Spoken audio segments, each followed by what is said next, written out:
নমস্কাৰ সকলোলৈকে মোৰ নতুন এটি ভিডিঅ'লৈ সকলোকে স্বাগতম জনাইছোঁ। আজি লৈ আহিছোঁ আপোনালোকৰ মাজলৈ আজি গধূলিৰ পৰা দেখিছে নহয় কচু শাকৰ আঞ্জা, কচ মাছৰ মাথা লগত। তেনে দেৰি নকৰি যাওঁ বলকচোন কচু মাছৰ আঞ্জাকণ আমি কেনেকৈ ৰান্ধি খাইছোঁ।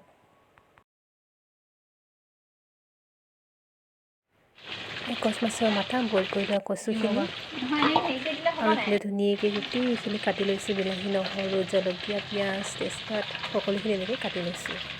কিন্তু ৰেচিপিটো মই বনোৱা নাই দেই।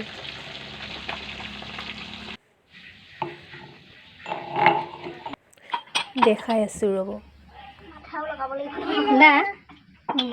কি শুনিছা?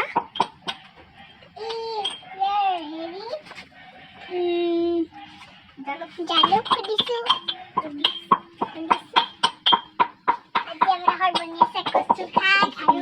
কচু বইল ধুনীয়াকৈ কাটি লোৱা হৈছে। বিলাহী, নহৰু, জলকীয়া, তেজপাত, পিঁয়াজ এইফালে যিকোনো কচ মাছৰ মাথা।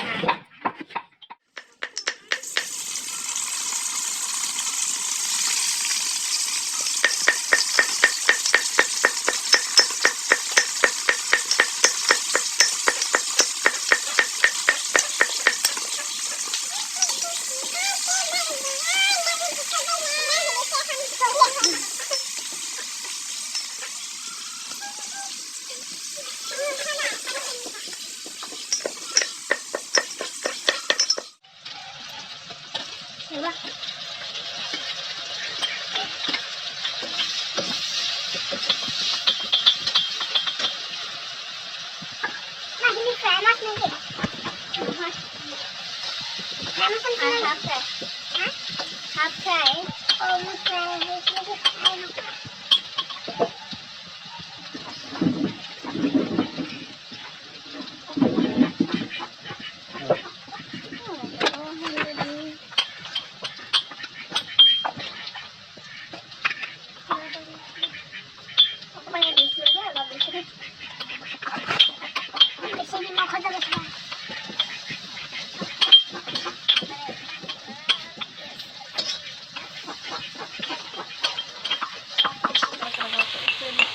Hello guys, আজি আমৰা বনিছে কচু শাক আৰু কচ মাছৰ জোল। ইয়াত দিছে মই হেৰি খুন্দি আছোঁ। ডাঙৰকৈ কোৱাইখিনি জালুক খুন্দি আছোঁ। এইখিনি আপোনালোকে এই ৰেচিপিটো বনাই খাবলৈ পাৰে, বহুত ধুনীয়া হয়।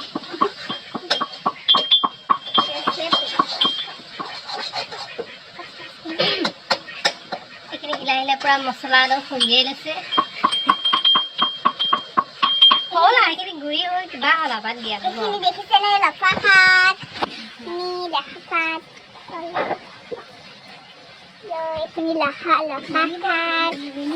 এইটো দেখিছে মাছৰ জোল।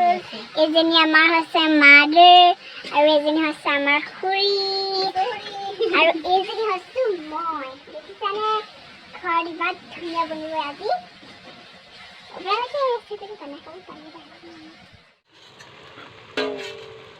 মাছখিনি দি দিলে আধা দেখাবলৈ পাহৰি গ'লো আপোনাৰ। আমি সেইকাৰণে ভালছে চাই ল'ব। এতিয়া খাবলৈ কেনেকুৱা লাগে? খাবলৈ বহুত মজা লাগে, একদম টেষ্টি লাগে ন? খালে খাই থাকিব মন যায় আৰু কেনেকুৱা যে টেষ্টি। ঠাণ্ডা দিনত আজি মানে প্ৰথম মানে খাইছোঁ আৰু এইটো মাছ। ऐसे लोग 5 सोमवार को हल्दी लेके जाएं। क्या लेके जाएं?